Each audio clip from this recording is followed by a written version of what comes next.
One of the things I strongly believe that in these days we are going to see the modern day equivalent of David's mighty men and women. Because I really believe that it's one thing to be a soldier, it's another thing to be a warrior. And warriors are a different breed of people. What's interesting to me is when you look at the account of David's mighty men, it's only the warriors that are named. These were people of renown, they were people of substance, they were people of significance and power, who knew who they were, and they knew how to fight, they knew how to take ground, they knew how to keep ground, they knew how to hold that ground in the power of the Spirit. And so I had great fun writing a whole series of books, and the series is called Way of the Warrior. The first book is really about the qualities of a spiritual warrior. What kind of person do you need to be to step up into that whole dimension of warfare?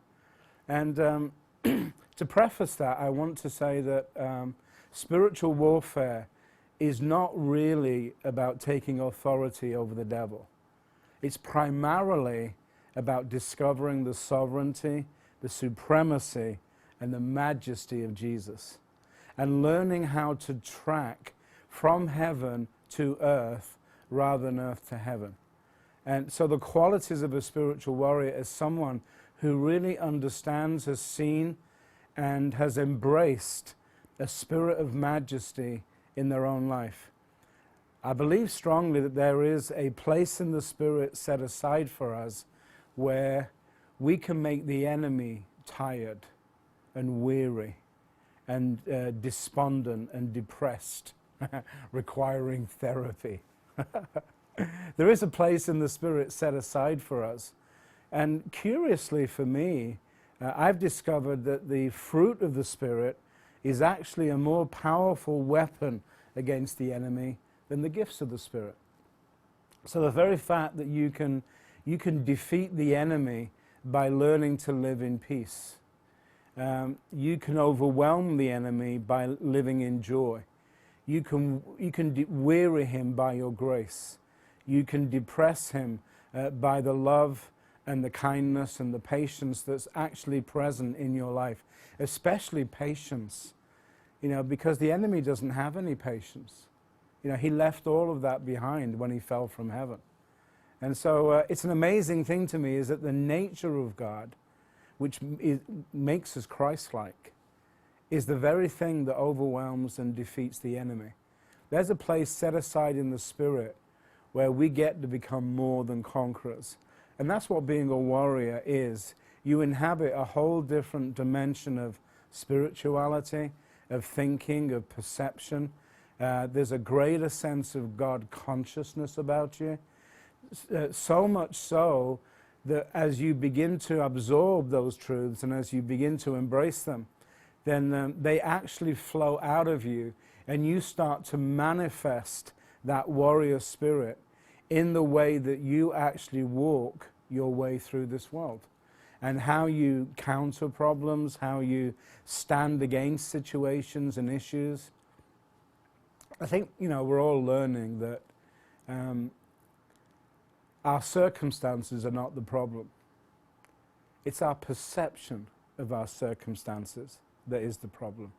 And when you're a warrior, you start with a perception that comes to you direct from heaven. It doesn't come to you from what is occurring on the earth. And so when you manifest your spirit, which is the title of the second book, then it really is about you deliberately stepping into your own identity and revealing that in the situations and circumstances in which you find yourself. So you learn to live from the inside to the outside. And the third book in the series is Coming into Alignment, which really is coming into a place where you deliberately align yourself with how you are known in heaven, how you are perceived in heaven, what your identity is that comes to you from heaven. You step into that place of agreement, you step into the place of alignment, and you step into the passion and particularly the intentionality of that identity. And it's your identity that actually opens up a way for you to experience and come into your destiny. What you were created for, what your role is in the earth, what your persona is in terms of how you're known in heaven. You begin to deliberately align yourself with how God sees you. And that's when you notice that the intentionality of God himself flows into your life in such a powerful way that you become significant even when you're not trying to. Every word out of you has substance to it. It has weight attached to it. You're looking for an impartation. You're looking for release. So you become a breakthrough ministry in terms of how you think, how you perceive, how you speak, how you act. So your language changes, your posture changes in the earth. And there is a freedom and a power that comes with that actually causes you to overwhelm and overcome and overpower every obstacle set against you. And so you come into that place of inheritance that carries with it a heritage. You know, Isaiah 54:17 says that no weapon fashioned against you can prosper. But everything that's raised against you, you can condemn and overcome. Because this is the heritage of the servants of the Lord. And warriors are people who live with a consciousness of their heritage. This is who I am in heaven. This is my identity in Jesus. Therefore, this is how I'm going to behave. It's how I'm going to act. It's how I'm going to position myself before heaven to receive breakthroughs and downloads and so on.